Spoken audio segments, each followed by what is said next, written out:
Olá, sejam bem-vindos à Semana da Fertilidade com 4 videoaulas importantíssimas que podem te ajudar com informações valiosas e dicas para se chegar ao sonhado bebê. Sabemos que a infertilidade atinge cerca de 80 milhões de pessoas em todo o mundo e somente no Brasil cerca de 8 milhões de pessoas têm dificuldades para se chegar à gravidez. 1 em cada 7 casais tem dificuldade. E é pensando nisso, em todos esses casais, que a gente criou a Semana da Fertilidade, porque foi uma maneira de divulgar informações valiosas e que, de certa maneira, a gente consiga atingir um número maior de pessoas para se chegar ao sonhado bebê. Por isso, essa é a nossa missão. Nossa missão é povoar o mundo. E para nossa primeira aula, convido aqui a doutora Juliana Ratti, que trabalha comigo há vários anos, foi feita toda a sua trajetória nas mesmas moldes que eu, na mesma faculdade, na mesma universidade, seguindo a mesma residência médica, a mesma especialidade, residência médica em reprodução humana. Então eu queria, Ju, que você se apresentasse como médica, membro da Clínica Mater Prime e se apresente para quem ainda não te conhece. Olá pessoal, sou a doutora Juliana, sou ginecologista e obstetra, sou especialista em reprodução humana. Igual o Dr. Rodrigo disse, fiz toda a minha formação na Escola Paulista de Medicina, e alguns conhecem como Unifesp. Fiz meu mestrado lá também, passei um tempo menor que o Dr. Gustavo na Espanha, mas passei também. E quase 5 anos eu trabalho com o Dr. Rodrigo na Mater Prime. Perfeito, Ju, e com muito orgulho ter você, porque você é uma médica incrível, que os pacientes amam, um coração enorme e que tem um profundo conhecimento, e é esse conhecimento que eu quero extrair aqui para as pessoas. Então vamos lá. E para a gente começar, né, a gente sabe que a infertilidade conjugal pode ser tanto feminina quanto masculina, mas eu te convidei para a nossa primeira aula para falar um pouquinho de infertilidade feminina. E é um assunto muito amplo, né? Não dá pra gente falar tudo aqui num bate-papo sobre infertilidade feminina. Então eu escolhi 2 temas que são importantíssimos, porque são duas causas importantes de infertilidade feminina, que é a endometriose e a síndrome do ovário policístico. Então eu vou começar um pouquinho falando sobre síndrome do ovário policístico e queria que você explicasse um pouco o que é a síndrome do ovário policístico e qual é a diferença da síndrome para quem tem apenas ovários policísticos inicialmente. Então a síndrome dos ovários policísticos é um distúrbio hormonal, né?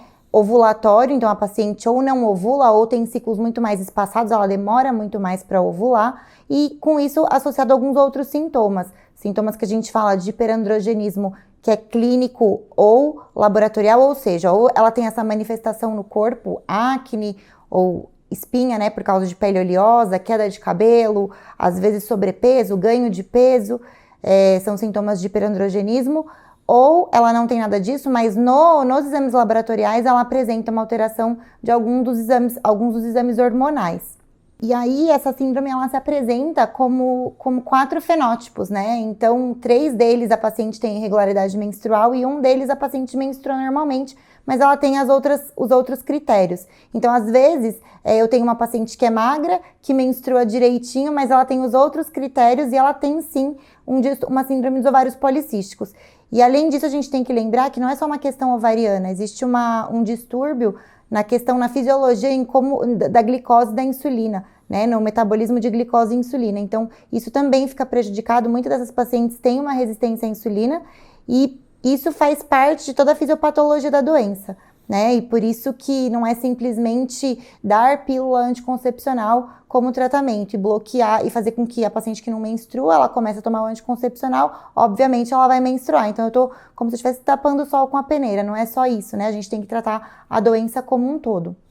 É importante, então, porque a síndrome do ovário policístico é um distúrbio complexo, hormonal, metabólico, que faz com que a mulher não tenha ciclos menstruais regulares, porque geralmente não está ovulando, tem alterações dos hormônios masculinos circulantes, com aparecimento de sintomas clínicos que é acne ou aumento de pelos, e também é muito comum a resistência à insulina, e a resistência à insulina faz outros distúrbios hormonais.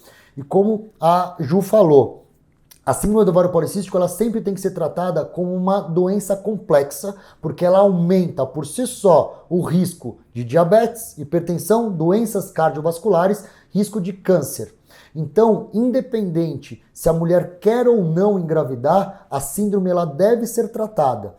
E existe uma correlação da síndrome com aumento de ganho de peso, e o aumento de ganho de peso piora a síndrome do ovário policístico. E isso não tem nada a ver com os ovários policísticos, que é muito comum em adolescentes, por exemplo. Então, aquela menina de 15, 16 anos que tem ovários policísticos, faz um ultrassom pélvico e aí o ginecologista fala para ela, você tem ovários policísticos, vou te dar anticoncepcional. E na verdade ela nem tem a síndrome dos ovários policísticos, ela só tem ali os ovários recheados de folículos porque ela tem uma reserva ovariana extremamente alta. E como a Ju falou, a síndrome do ovário policístico não necessariamente cursa com ciclos anovulatórios, ou seja, ausência de ovulação com irregularidade menstrual. Então, mesmo a mulher que menstrua regularmente, ela pode ter a síndrome se ela apresentar os outros critérios diagnósticos, né, como o androgenismo, o hiperandrogenismo e o distúrbio metabólico de resistência à insulina e tudo mais, né, Ju? E a síndrome do ovário policístico, a gente sabe então que é um distúrbio hormonal que causa infertilidade. E causa infertilidade por quê? Então, assim, só uma coisa que eu acho que é legal a gente pontuar, tanto que isso que você disse da questão da adolescente, a adolescente ela tem uma imaturidade do eixo, né? Então, por conta disso, é muito mais difícil também fazer esse diagnóstico. Então, a gente precisa esperar ela sair dessa imaturidade para depois falar que é ovário policístico. Então, acho que a ideia é isso mesmo, é a gente tentar fazer um diagnóstico precoce para poder tratar a doença da maneira adequada, né? E complementando, como você falou, a SOP é um diagnóstico de exclusão. Por quê? Porque existem diversos outros distúrbios hormonais que simulam as mesmas condições, ou seja, da irregularidade menstrual, tem outros distúrbios hormonais que aumenta pelos, aumenta acne. Então, a síndrome do ovário policístico, ela tem que ser exclusão porque a gente tem que tirar todas as outras alterações, como doenças da suprarrenal, das glândulas adrenais, como alterações da prolactina, da própria tireoide, outros distúrbios hormonais. E por que uma mulher tem síndrome do ovário policístico? Então, assim, a gente tem, né, as causas são multifatoriais aí, podem ser hereditárias, mas, né, não se sabe completamente tudo que influencia isso, né? Então, assim, isso é muito estudado, né, ainda hoje, mas a gente não consegue entender né, no direito o porquê disso. Mas existe sim uma predisposição genética.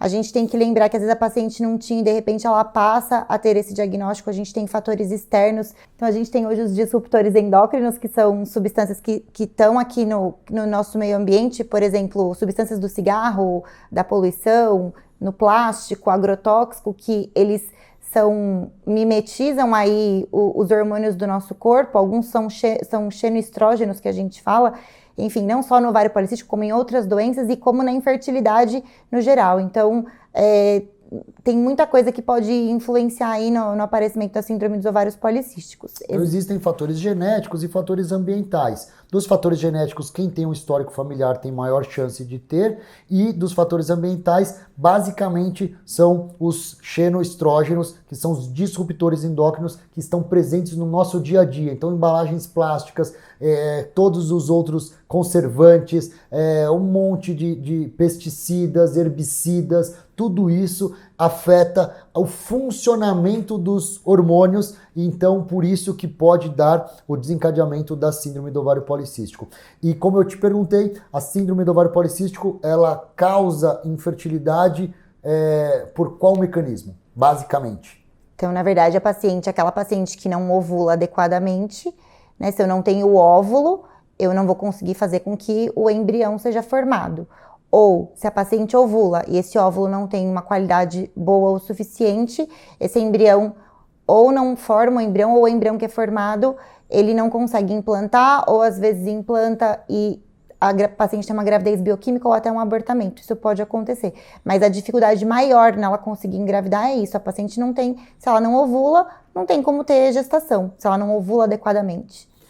É fundamental. Então, assim, basicamente é um distúrbio ovulatório, mas não é só fazer a mulher voltar a ovular, porque o óvulo de quem tem síndrome do ovário policístico geralmente tem uma menor qualidade quando a gente compara com alguém que não tem a síndrome. Então, não é apenas dar um remédio que vai induzir a ovulação se a gente não corrigir o distúrbio metabólico. Então, como a gente repete, é uma síndrome complexa, metabólica, com diversas implicações hormonais que a gente tem que tratar de uma forma global para que tenha um melhor resultado. Porque é uma ausência de ovulação, mas mesmo quando as mulheres ovulam, elas também têm menor chance de gravidez e maior risco de aborto por gerar embriões de menor qualidade para se desenvolver. E aí que vem todo o contexto. Quando a gente fala de SOP, o que a gente sabe que é extremamente comum, então acomete aí cerca de 6 até 8% das mulheres em idade reprodutiva, quais são os pilares do tratamento da SOP e por que isso pode ajudar de uma maneira geral? Então, assim, acho que a gente, pensando em tratamento, a gente tem que estruturar o tratamento. Então, a primeira coisa, basicamente, é fazer com que o paciente, com que a paciente entenda o diagnóstico dela e a importância da gente começar da base, né? E a base é mudança de estilo de vida. Então, quando eu falo em mudança de estilo de vida, com isso vem a questão da alimentação. Então, essas pacientes precisam ter uma alimentação anti-inflamatória e basicamente numa dieta numa low carb. Então não é que você tem que cortar o carboidrato da alimentação, não é isso, mas estruturado como uma nutricionista a gente precisa diminuir um pouco a ingesta de carboidrato. O carboidrato ele é importante, mas ele tem que ser consumido na quantidade e na forma adequada. Então, além da alimentação, a gente pode suplementar com polivitamínicos, e a gente tem alguns em específico que têm impacto, né, na questão da síndrome dos ovários policísticos, principalmente a vitamina D, o mioinositol e a N-acetilcisteína. Então, prestar bastante atenção nesses três, principalmente, sempre supervisionado pela nutricionista. A atividade física é muito importante, porque principalmente a atividade física aeróbica, porque além de ajudar a colocar a paciente no peso adequado, para as pacientes que já estão no peso adequado, ela aumenta muito a produção de uma proteína que é o GLUT4, né, que faz com que isso ajuda a colocar a glicose para dentro da célula, e por conta disso é mais fácil a gente controlar a glicemia, sem contar todos os benefícios de atividade física que a atividade física proporciona para essas pacientes, né. Então, a alimentação, suplementação vitamínica e atividade física são extremamente importantes. Essas pacientes, né, dependendo do fenótipo delas, muitas vezes têm uma autoestima aí um pouco comprometida por conta da parte de hiperandrogenismo clínico, às vezes excesso de acne, sobrepeso, os pelos, enfim. Então, acho que um acompanhamento psicológico é bacana para essas pacientes. Elas precisam entender e abraçar isso e abraçar o tratamento, porque não é um tratamento que a gente vai ter resposta a curto prazo. Então, a paciente precisa ser muito educada nesse sentido, porque a resposta vai vir a médio e longo prazo. Então, para algumas pacientes, para as pacientes que estão com infertilidade e têm esse tempo e estão dispostas, a gente vai fazer o tratamento baseado nisso. Para outras que não têm tanto tempo, eu acho que com menos de 3 meses de mudança, né, é difícil a gente ver na prática. Claro que a gente tem os extremos, tanto para mais quanto para menos, mas pelo menos a gente pede 3 meses de mudança, né, dessas mudanças, né, intensas aí, com o sentido de pelo menos começar a ver se a paciente melhora a qualidade do óvulo e tentar fazer ela ciclar. Às vezes, a gente tem paciente que a gente acompanha 6 meses, 1 ano e pouco, para ela voltar a menstruar de forma regular. E é legal, né, essas pacientes que a gente tem esse acompanhamento, que ficam empenhadas, a gente vai vendo os ciclos que são espaçados, 35, 40, 45 dias, 50 dias, irem encurtando. Então, de repente, essa paciente passa a ter ciclos de 28, 30, 32, e a gente vai vendo isso progressivamente à medida que essa paciente vai tratando e vai incorporando, né, o tratamento. Então, isso é bacana né, tudo isso é importante. A parte, acho que de acupuntura pode ajudar, né, a gente pode usar hoje a acupuntura para muita coisa, a gente pode usar para isso também, para inclusive controlar a ansiedade, né, que faz com que fique mais difícil de seguir o tratamento. É muito mais fácil a gente desandar aí em alguns momentos por conta que acaba sendo, né, as pacientes às vezes elas tem elas ficam muito ansiosas, né? Querem algo mais imediato e não é bem assim que funciona na síndrome dos ovários policísticos. Então, acho que essa educação e ter essa consciência é muito importante. Eu acho que é um dos tratamentos clínicos mais complexos e mais difíceis realmente na nossa prática, porque realmente todas as ações, elas demoram um tempo, né? E exigem muita disciplina, porque são mudanças de estilo de vida. Então, a pessoa que é sedentária, que está com sobrepeso ou obesidade, que ela come um monte de besteiras, né? Fast foods e tudo mais, e que você tem que mudar tudo isso, não é simples, então a tendência às escapadas é muito frequente. Sim. Né? Então, eu acho que é um tratamento que é extremamente difícil, mas, por outro lado, é o tratamento que melhor tem resultado quando a gente fala de infertilidade. Né? Porque a maioria dos casais que tem infertilidade, a gente sabe que o tratamento nem sempre é simples, às vezes é cirúrgico, às vezes é tratamento de reprodução assistida. Já na SOP, é uma das melhores condições que a gente tem de reverter clinicamente uma infertilidade. Então, realmente, não é simples, mas a maioria tem uma mudança importante, né? Quando a SOP é a causa da infertilidade. E isso é fundamental. E de medicamentos, o que você poderia falar um pouquinho, além da suplementação e da mudança de estilo de vida? Tá. E assim, só para complementar, e é bonito de ver, né? A gente fazer todas essas mudanças e aí a paciente volta grávida, né? Às vezes demora 3, 6 meses, e acho que isso não tem nada mais que recompensa pra gente do que ver isso. Isso de fato acontece. Elas vêm um pouco desacreditadas, mas é isso? Sim, é isso. Vamos fazer isso, que se for só essa causa, a chance de dar certo é muito alta, né? Então, quando a gente fala sobre medicação, então a gente pode tentar ajustar a glicemia e otimizar a perda de peso com a metformina, né, que é uma das principais linhas de tratamento. Aí essa dose, ela varia entre as pacientes, mas em geral a gente tenta manter aí 1,5 gramas por dia, mas isso pode ser mais ou menos, dependendo da tolerância, do peso, de como a paciente vai reagir a isso, né? Então, assim, acho que a metformina é a principal linha de tratamento. A gente tem outras, mas quando eu começo a fazer esse tratamento e a paciente, né, às vezes tá um pouco mais devagar para responder aos ciclos, né, a voltar a ter ovulação, a gente pode usar os indutores de ovulação para otimizar a ovulação e o ciclo dessas pacientes. Então, a gente tem algumas opções aí, principalmente o clomifeno e o letrozol, né? A gente costuma, às vezes, até começar com o letrozol porque ele tem um impacto menor no endométrio, e a gente usa geralmente aí do 2º ao 6º dia, ou do 3º ao 7º, em geral mais do 2º ao 6º por 5 dias, e aí a gente já faz o acompanhamento seriado com ultrassonografia para ver se essa paciente vai ovular. Então, eu tenho que lembrar que em 80% das vezes, essas pacientes ovulam, mas em 20% dos casos onde os ovários são mais resistentes, pode ser que não haja ovulação. Então, a gente passou lá 14 dias do ciclo, essa paciente não teve resposta, eu posso sim cancelar aquele ciclo e tentar novamente, ou com a mesma medicação, ou a gente aí pode usar medicação injetável, que são as gonadotrofinas. Então, assim, a gente pode sim usar outras medicações para fazer com que essa paciente ovule, porque às vezes nem sempre ela vai ovular. Usar os indutores, em 80% das vezes vai funcionar, mas eu tenho um perfil de pacientes que tem um ovário mais resistente que vai precisar de algum outro tipo de medicação.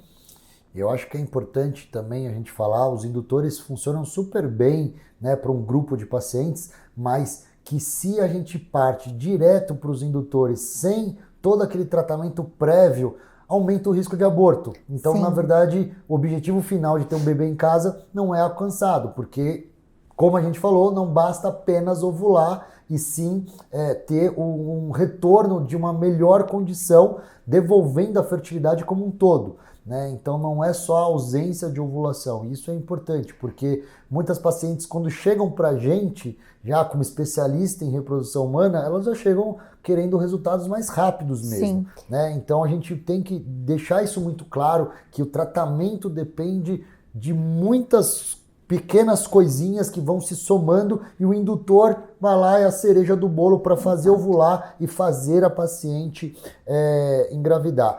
E reforçando, o indutor ele faz a paciente ovular, mas não necessariamente faz engravidar. Então, muitas mulheres que têm relação no período fértil e está tudo bem com elas e elas ovulam espontaneamente, não necessariamente ela engravide no primeiro ciclo menstrual. Isso depende da idade dela e mesmo na idade máxima, a taxa máxima de sucesso de gravidez no primeiro mês de tentativa é de 25%. Então, nós, como espécie humana, nós somos pouco férteis. Na verdade, a maioria que engravida por múltiplas tentativas e não por uma única tentativa. Quando a gente compara com outras espécies que, quando tem relação sexual no período fértil, taxa de gravidez é de 90%, 95%. Nós, humanos, não. Então, é um outro fator, porque muitas vezes entra com o indutor da ovulação, ovulou, mas não engravidou. E aí a gente tem que persistir um pouco mais até mudar de estratégia. Então são duas situações possíveis. Não ovulou, muda a estratégia, aumentando a dose ou mudando o indutor. Ovulou, mas não engravidou, dá para persistir. Quanto tempo a gente consegue persistir? Eu acho que isso vai depender muito da expectativa da paciente, da idade, do que ela espera. Mas, assim, a gente tenta segurar ao máximo para começar o indutor pelo menos 3 meses dessas mudanças, para justamente para isso que o Rô tá falando, para a gente tentar diminuir aí qualquer desfecho que a gente não gostaria, inclusive até de nem engravidar, não só da questão do aborto, entendeu? Porque acaba sendo muito frustrante. Então a gente tenta pelo menos segurar aí 3, 6 meses para as pacientes que topam, e aí a gente faz a indução de ovulação. Então, se a gente tem resultado, ou seja, a paciente ovula, a gente costuma fazer pelo menos 3 ciclos, né? Dá pra gente fazer 3 ciclos. Dá pra fazer mais do que 3 ciclos? Dá pra fazer mais do que 3 ciclos, mas assim, não, a gente não vai começar, a gente não tem tanta vantagem a partir do 4º, 5º ciclo, a gente fez 3, isso não funcionou, a gente precisa dar um passo para trás, pensar se aquelas mudanças básicas que a gente falou sobre estilo de vida, se elas estão sendo colocadas em prática, porque também, se isso não estiver sendo colocado em prática, a gente pode até ir para uma fertilização, que às vezes eu não consigo nem ter embrião, né? Então eu tenho que tentar entender aí se os passos básicos aí estão sendo feitos, e se eles estiverem sendo feitos e pelo menos 3 ciclos a gente não teve sucesso, aí sim a gente pode mudar a estratégia de tratamento proposto, por exemplo, entendeu? E aí sim a gente pode pensar em fertilização in vitro. Para as pacientes mais velhas, vamos dizer assim, acima dos 35 anos, dependendo da situação, a gente às vezes nem espera 3 ciclos, a gente traça uma proposta aí com ela, às vezes tenta 1, 2 vezes, não engravidou, a gente pode ir para fertilização. Acho que a ideia é a gente adequar a idade, esse tratamento aí de estilo de vida e as expectativas da paciente. Sempre explicar, não é uma coisa a curto prazo, tá? Então, tem que adequar bastante isso. E não adianta a gente ir direto, doutora, por que a gente não faz uma fertilização? É muito comum elas falarem, a hora que elas começam a ver que vai demorar um pouco mais do que elas chegam e elas querem sair grávidas naquele dia, né, basicamente. Então, às vezes, não é assim que funciona. Então, para as pacientes que estão vendo que o processo é um pouco mais longo do que a expectativa que elas tinham, às vezes elas falam, a gente não pode fazer uma fertilização? A gente até pode, mas a paciente precisa entender que não é só fazer a fertilização, né? A fertilização tem o momento certo de ser feita, ela tem as indicações precisas, porque senão a gente faz a fertilização, a gente às vezes não tem um resultado satisfatório e a paciente acaba frustrada e a gente também por consequência. Não, perfeito. Ju, excelente. Acho que esse papo sobre SOP, lógico que a gente ficaria aqui um dia inteiro para falar todos os detalhes, mas só para as pessoas terem uma noção um pouquinho do que é e qual é o caminho a seguir. E vamos falar de uma outra doença que eu acho que é a doença ginecológica mais que eu considero mais da mulher moderna hoje em dia, porque está cada vez mais prevalente por diversos motivos, que é a endometriose. Então, a endometriose, a gente não sabe se é cada vez mais diagnosticada porque cada vez os exames são mais precisos ou se realmente é porque teve uma mudança aí da pacientes, né? Das mulheres de forma geral. E aí, fala um pouquinho o que é endometriose e por que a endometriose pode afetar a fertilidade, porque é uma das principais causas de infertilidade feminina. Então, assim, a endometriose ela é uma doença inflamatória que acomete os órgãos pélvicos, onde o tecido endometrial, que aquele tecido que a paciente não menstrua, que é eliminado na menstruação, ele está implantado em outros lugares, né? E aí isso pode ser no útero, no peritônio, na trompa, no ovário. Então é quando eu tenho tecido endometrial fora da cavidade uterina, que era onde ele deveria estar. Isso cria um ambiente de inflamação crônica e isso afeta a fertilidade de diversas formas, né? Então eu posso ter acometimento da trompa, por exemplo, e a endometriose na trompa, ela pode funcionar como um fator de obstrução ou até de modificar a motilidade dessa trompa. Eu posso, e aí isso, né, ou o óvulo não encontra com o espermatozoide, ou se encontra, é mais difícil de chegar no útero. Pode aumentar o risco de gravidez tubária também por conta disso. Quando a endometriose, ela acomete o ovário, então eu tenho o que a gente chama de endometrioma, né, que são os cistos de endometriose, que são os endometriomas. Eles podem afetar tanto a reserva quanto a qualidade dos óvulos, no lado acometido principalmente.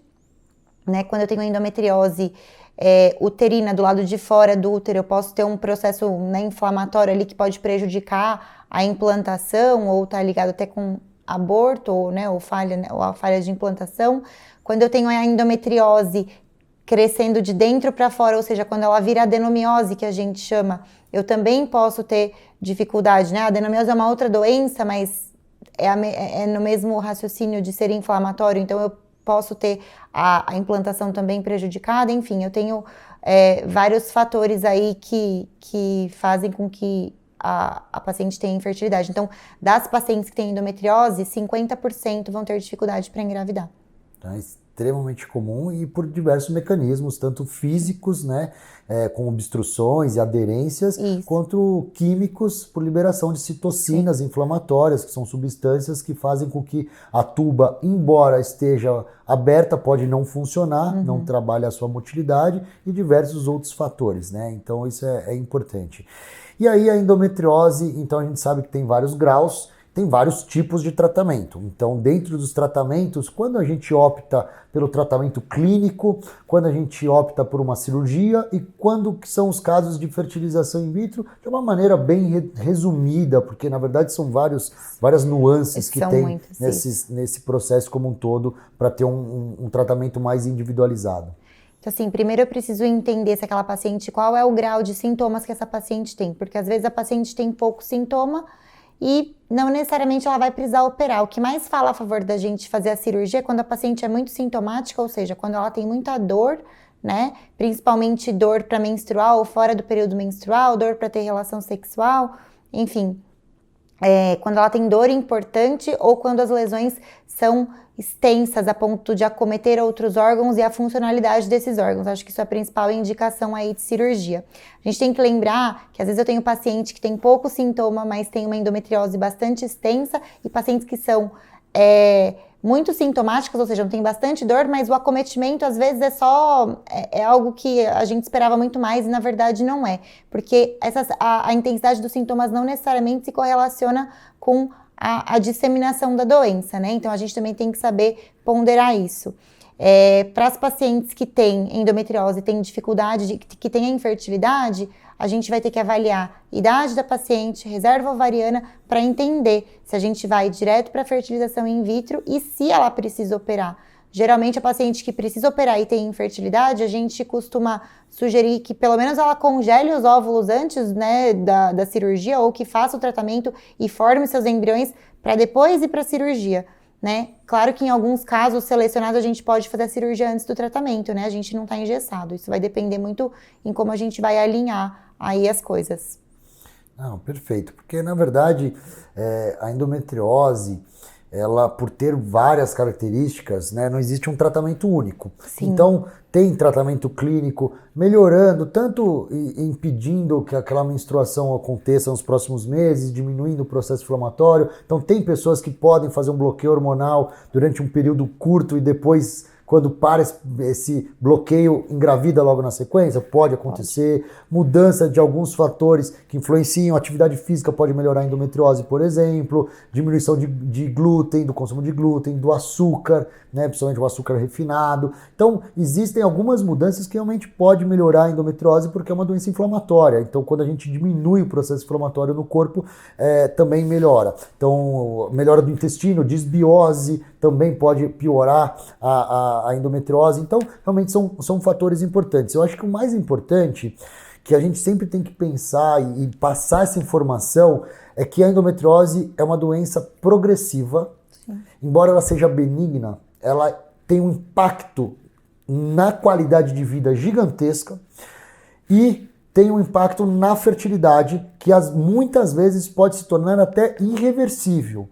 Então, a endometriose ela não permite dar bobeira com o tempo, né? Então a gente sempre tem que ter uma conduta ativa com a endometriose. Então mulheres que têm diagnóstico de endometriose e não buscam ajuda e não fazem o tratamento correto, o prognóstico de sucesso vai ser muito reduzido. Então, eu vejo muito os casais e principalmente as mulheres, às vezes, com diagnóstico de endometriose, que vão protelando o tratamento e aí, quando chegam numa situação que fica insustentável, é que vão buscar o tratamento indicado. E muitas vezes, esse tratamento já é pouco eficaz, né, independente de qual seja, se seja que seja uma fertilização in vitro ou até um tratamento cirúrgico ou tratamento clínico. Mas eu acho que isso é o principal. E dentro da fertilização in vitro, quando a gente fala, existe uma relação entre fertilização in vitro e endometriose. A endometriose por si só, qual é o impacto dela na fertilização? Ou a fertilização depende muito mais da idade, da reserva ovariana, do que propriamente da endometriose. Então, qual é o impacto? Porque muita gente fala assim, puxa, mas se eu for para uma fertilização, eu não tenho que tratar a endometriose antes? Então, como é que funciona mais ou menos isso? Então, assim, a gente tem que ter na cabeça que o tratamento clínico do ponto de vista comportamental e de mudança do estilo de vida, isso é para todas as pacientes. Então, a dieta anti-inflamatória que o Rô mencionou aí, com diminuir também laticínio, enfim, tem um monte de coisa que a gente pode fazer, isso são para todas, tá? Tentar manter os níveis de vitamina D aí entre 50 e 80 tem uma ação anti-inflamatória no organismo. Então, isso a gente tenta fazer para todo mundo, né? Independente aí dos caminhos que a gente vai seguir. Então, quando a gente vai para fertilização, a gente está entendendo que isso já está sendo feito, né? Então, essas coisas já estão atuando na doença também. Então, para a gente pensar no que vai, né, o que tem de impacto aí, qual a chance de sucesso para as pacientes que vão fazer tratamento e têm endometriose, depende muito, sim, da idade da paciente, porque o principal marcador de qualidade ovular é a idade, né, mesmo a paciente tendo endometriose, e aonde está a localização dessa endometriose. As pacientes que têm doença ovariana, às vezes a gente tem um prognóstico muito pior, porque essas pacientes, elas têm não necessariamente falência ovariana, mas a reserva delas vai sendo diminuída, né, diminuída por causa da doença, e além disso a gente percebe que os óvulos coletados desse ovário, muitas vezes eles têm pior qualidade, então a gente pode perder, isso pode ser uma coisa que é desfavorável. Então, acho que a taxa aí de sucesso vai depender muito de idade e de onde a endometriose está localizada. Então, acho que o objetivo, né, principal objetivo é a gente conseguir formar embrião de boa qualidade, e depois que a gente formou embrião de boa qualidade, a gente vai ver em relação à implantação, se eu tenho endometriose, a endometriose uterina, se é uma endometriose extensa, se é peritoneal, se tem adenomiose, aonde a gente vai mexer para melhorar essa questão de implantação e diminuir risco de falha. Não, perfeito, e é isso, acho que a gente tem que tratar a endometriose de uma forma global, geral, mas é importante falar que o principal fator prognóstico numa fertilização in vitro continua sendo idade e reserva ovariana. Então, muitas vezes, a paciente prefere fazer a cirurgia com risco de diminuição da reserva ovariana, e aí quando a cirurgia não tem resultado para a gravidez espontânea acontecer e vai procurar um tratamento de fertilização in vitro, acontece que ela tem uma chance menor de sucesso na fertilização in vitro porque teve um menor número de óvulos. E se ela não tivesse afetado a reserva ovariana pela cirurgia, ela teria um prognóstico melhor. Então, às vezes a gente fala da endometriose ruim com ela, às vezes pior sem ela, porque a endometriose pós-cirurgia pode ter um impacto ainda mais deletério ainda para a fertilidade. Mas é um monte de nuances que a gente vai discutindo aí sobre a endometriose. Ju, obrigado.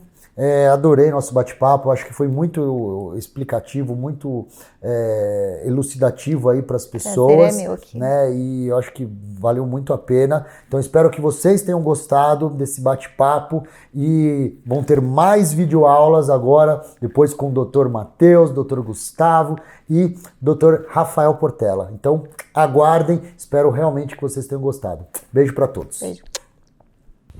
Oi pessoal, boa tarde. Meu nome é Raquel, atualmente eu moro aqui na Sérvia. Fui paciente do Dr. Rodrigo ano passado. Quer dizer, na verdade eu acho que eu ainda sou paciente do Dr. Rodrigo, né? Porque eu espero que logo essa situação da pandemia se reverta, né, pro lado positivo e que eu possa buscar um irmãozinho ou uma irmãozinha para os meus gêmeos, né? Eu sou mamãe do Ilha e do Marco, hoje eles têm 10 meses, né? E eu não sei, falar do doutor para vocês, do Rafa, da Juliana, enfim, de toda a equipe, eu até me emociono porque realmente foi muito humano, né? Eu estava tentando engravidar havia 5 anos, acho que um pouquinho mais de 5 anos, e eu passei por um tratamento de coito programado, né, no Brasil, durante quase 1 ano, não deu certo. Então, nós voltamos, quando nós decidimos nos mudar aqui para a Sérvia, também já começamos as tentativas, né, de forma natural. Isso se passou 1 ano, 2 anos e nada. E todos os exames, todos os diagnósticos, todos os médicos falavam que estava tudo ok comigo, com ele. Éramos um casal jovem na época, né? E não haveria tantos motivos para nos preocuparmos. Só que filhos eram um desejo desde sempre, tanto meu quanto dele, né? E cada menstruação que vinha era uma sensação de luto mesmo, né? E então nós começamos a ir um pouco mais a fundo aqui, passamos por inseminações, não deram certo. E então eu fui numa clínica referência aqui na Europa, em Praga, na República Tcheca, e no meio do protocolo também não deu certo, eles erraram na medicação, então eu não tive uma resposta ovariana muito boa.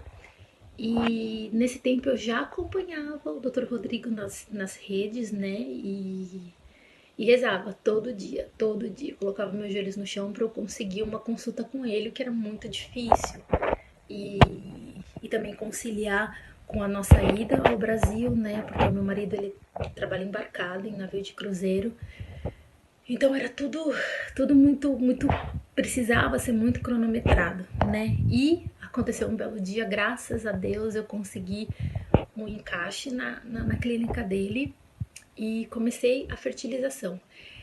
O incrível foi que na primeira consulta o doutor ele deu uma olhada nos meus exames e verificou que não estava tudo perfeito, né? Então pensa, 5 anos eu passei por milhares de médicos, milhares de especialistas e todo mundo dizia que tava tudo ok, era coisa da minha cabeça, era só relaxar que na hora certa vinha e nunca vinha.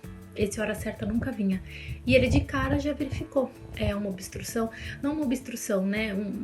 Ele vai poder explicar melhor, mas uma falha nas minhas trompas, né? Isso que impedia a fecundação, né? E optamos, né, pela fertilização. Optamos não, né? Era o tratamento adequado à fertilização. E na primeira tentativa com ele, né, deu certo, minhas bênçãos chegaram. Depois desse vídeo eu vou mandar uma fotinha pra vocês, porque eles estão dormindo, então só por conta disso que eu consegui gravar esse vídeo. E pra mim foi fundamental a humanização da clínica, eu acho que isso que ajudou bastante no sucesso do meu tratamento, porque eu não tinha ninguém para me acompanhar durante todo o processo. Meu marido estava embarcado, né? Então ele vinha somente nos dias decisivos, né, da parte dele, tanto na coleta de sêmen, como na coleta de sêmen e no ultrassom, quando então eu já estava grávida dos bebês, mas todo o processo eu fiz sozinha. Era eu e minha comadre, né, me acompanhando. Eu não tenho mais pai, nem mãe, ninguém mais. E o carinho, né? O carinho da clínica, o carinho da Cláudia, das enfermeiras, dele, né? Foram do Rafa, da Gênix, foram fundamentais para todo o processo. E o que eu tenho para falar para vocês é que assim, não desistam. Não desistam porque a luta é pesada, né? A luta é árdua, dói muito. Dói todo o processo, né? Mas quando você vê esses serzinhos de luz, né? Chegando nos seus braços, é possível falar: Deus existe e todo esforço vale a pena, tá? Então é essa mensagem que eu queria deixar para vocês. Desejo do fundo do coração que de tentante você passe a ser uma mamãe cansada, esgotada que nem eu, tá bom? Beijo!